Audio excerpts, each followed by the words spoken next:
We have been practicing a lot of practices prescribed in the modern world in our companies, but the difference in the practices being practiced in Japan are one is that the flow of communication they have established between the employer and the employee.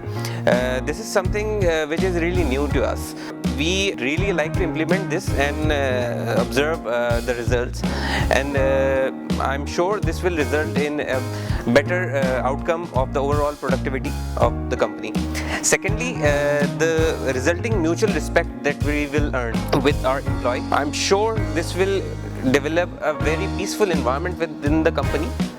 And will help the work-life balance of the worker as well. Finally, this overall transition from the aggressive to a collaborative kind of management will definitely be beneficial for both employers and employees. Eventually will result in a boost in economy and productivity of the country as well. Thank you.